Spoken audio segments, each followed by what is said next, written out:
আমি অভিক রয়েছি সঙ্গে। এই মুহূর্তে যে খবরের দিকে নজর রাখবো, অমিত শাহকে চিঠি পাঠালেন দিব্যেন্দু অধিকারী। তমলুকের সাংসদ রাজ্যপালকেও এই নিয়ে চিঠি পাঠিয়েছেন।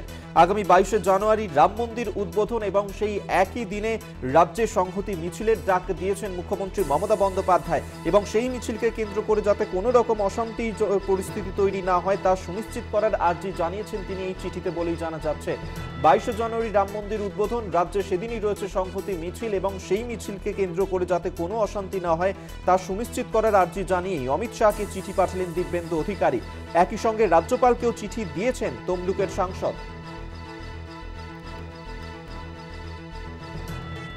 সমীরণ সাউ আমাদের সঙ্গে টেলিফোনে রয়েছেন, বিস্তারিত জানবো। সমীরণ, দিব্যেন্দু অধিকারী তিনি যে চিঠি পাঠিয়েছেন কি উল্লেখ করা হয়েছে এই চিঠিতে? দেখো, গোটা রাজ্য জুড়ে 22 তারিখ যে কর্মসূচি গ্রহণ করেছে রাজ্যের মুখ্যমন্ত্রী মমতা বন্দ্যোপাধ্যায়, সেই দিনে রাম মন্দিরের উদ্বোধন রয়েছে। এই কর্মসূচি প্রায় দীর্ঘদিন ধরে ঘোষিত কর্মসূচি। এই একই দিনে তৃণমূলের এই কর্মসূচি যাতে না হয়েছে সাম্প্রদায়িক কোনো দাঙ্গা লাগতে পারে এরকম আশঙ্কা করে দেশের স্বরাষ্ট্রমন্ত্রী অমিত শাহ সহ রাজ্যের যে রাজ্যপাল রয়েছেন সিবি আনন্দ বোসকে চিঠি লিখেছেন সাংসদ দিব্যেন্দু অধিকারী।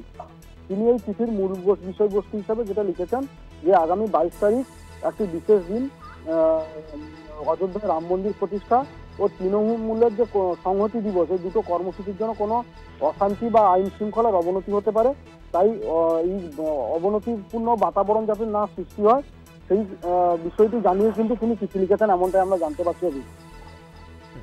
আপনাদের ধন্যবাদ তোমাকে। সমীরণ সাহু আমাদের সঙ্গে টেলিফোনে ছিলেন প্রতিনিধি।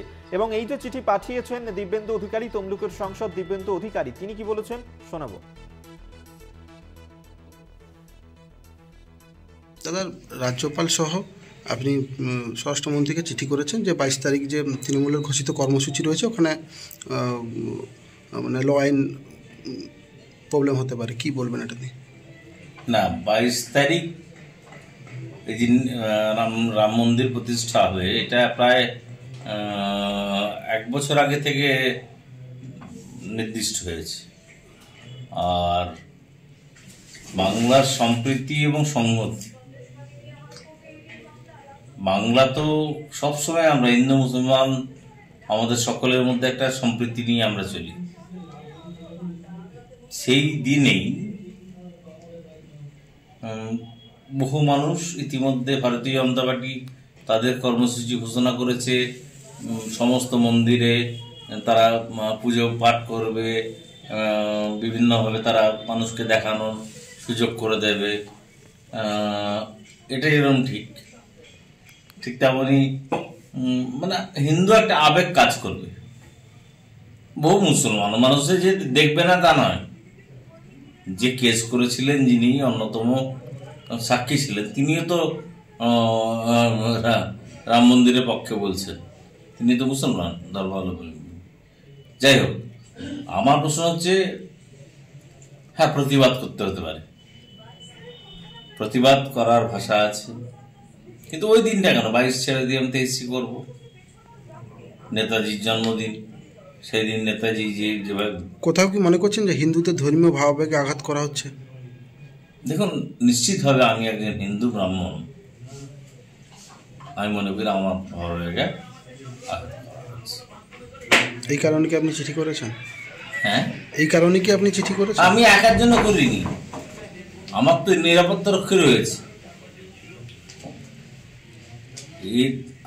আমি তো সেফ আছি, কিন্তু আর বাকি অন্যত্র যদি কোনো কারণে কোনো ক্ল্যাশ ঘটে, তা law and order entire responsibility goes upon to the state government.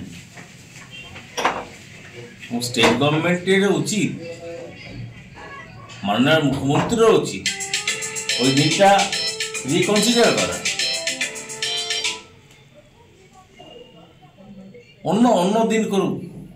আর ইতিমধ্যে আমি শুনেছি মহামান্য আদালতে মামলা হয়েছে, আর এর থেকে বেশি বলতে গেলে মহামান্য আদালতের এর বিরুদ্ধে পড়বো আমি।